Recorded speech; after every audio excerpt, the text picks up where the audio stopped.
Et coucou, c'est Persidreur. Donc voilà, aujourd'hui petite vidéo rapido sur mesure de densité. Donc c'est toujours intéressant de rappeler les bases parce que c'est quelque chose de très important pour le cidrier, mesurer son taux de sucre et donc par défaut son taux d'alcool. Donc là, je vais faire l'essai sur mon jus que j'ai pressé il y a une semaine. Donc là, moi j'utilise un densimètre qui a une précision, alors il va de 1000 jusqu'à 1100. Précision de 1.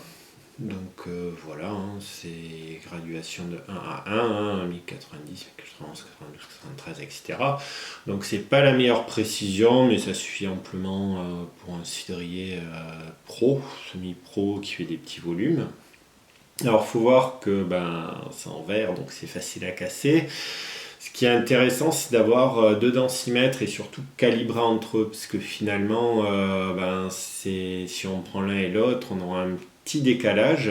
Donc c'est toujours intéressant de le calibrer à 1000, 1040, 1080 par exemple, et de voir un petit peu ses défauts. Donc par exemple, il va rajouter 1, 2, etc.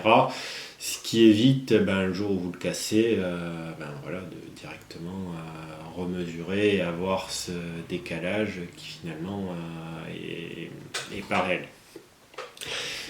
Donc densimètre, pour rappel, on va mesurer notre taux de sucre dans notre liquide. Alors il faut savoir que la viscosité varie avec la température. Le mien est calibré sur du 20 degrés. Donc première chose à faire. Première chose à faire, on va enlever les bulles de notre liquide. Donc là, ça a commencé légèrement à fermenter. Donc moi, ce que je fais d'habitude, je fais transvaser entre divers récipients jusqu'à ce que ça dégaze assez. Et où je laisse reposer un petit peu.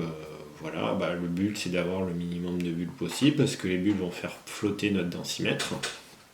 Et une fois qu'on a ça, on va mesurer la température. Donc un thermomètre de cuisine suffit, on ne cherche pas à avoir une précision incroyable dessus. Donc moi je vais être à... Je vous laisse regarder. Pop, pop, pop. On attend que ça se stabilise. On est à 15... 15,2. Voilà. 15,2. Donc ça, je le rincerai juste après et je sécherai. Toujours faire gaffe à son matos. Et maintenant, on va tremper notre densimètre. Alors, peu que ça déborde, là, on l'œil. Et on va vraiment le mesurer à ras. Donc là, par exemple, je vais être à 1061. Alors je tourne, ça chasse un petit peu les bulles. Alors là on a très peu de bulles et le but c'est d'avoir un liquide sans bulles et se poser là. Comme je suis en dessous de 20 degrés, concrètement je pense que je vais être à 1060. Sur ça, j'utilise soit une petite... moi, je me mets sur Univers Bière pour calculer. Après, la formule, je vous la mettrai en commentaire. C'est assez rapide à faire. Si vous avez un fichier Excel, la formule est assez simple. Sinon, vous avez des tableaux un petit peu avec tant de degrés de moins ou plus à corriger, enlever la densité ou la rajouter. Donc moi, par exemple, je suis à 1061. J'ai une température de 15 degrés, parce qu'on n'est pas, et ça va nous faire une densité de 1060.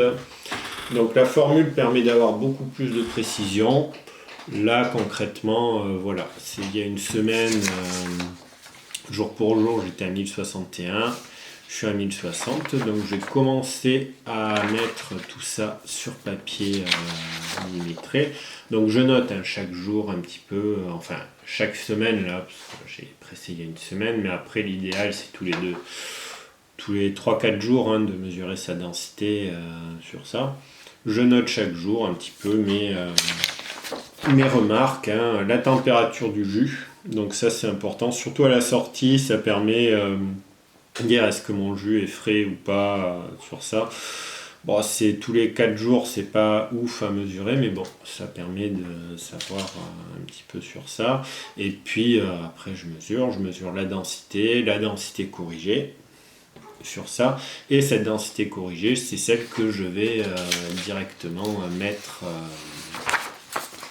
sur mon graphique. Alors, je vous mettrai, voilà, je vous montre vite fait, hein, c'est un graphique, c'est tout bête, hein, c'est la date chaque semaine et la densité, donc hop hop hop, ça me permet d'avoir les points.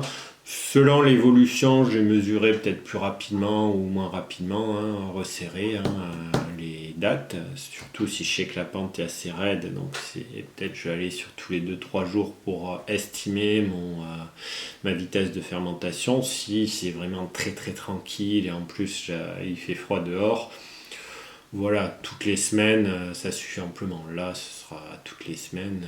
Je vais voir directement. Je vais attendre de voir avec le petit chapeau. Alors moi, c'est un film qui se forme. J'attends un petit peu qu'il se crée. Ça, pour l'instant, c'est pas le cas, hein. L'année dernière, j'avais dû attendre au moins une quinzaine de jours, voire non, quasiment un mois, hein, avant que ça se forme. Après, j'avais pressé vraiment début décembre, donc il faisait vraiment froid, donc ça évoluait très peu vite.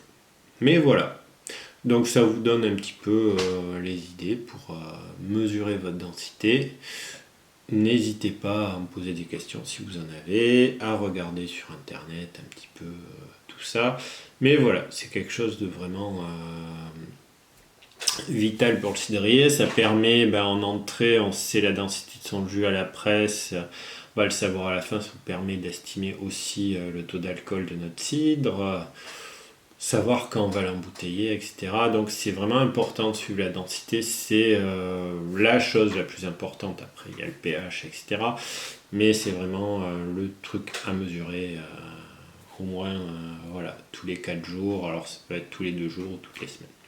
Voilà ma petite vidéo, donc je vous dis à bientôt.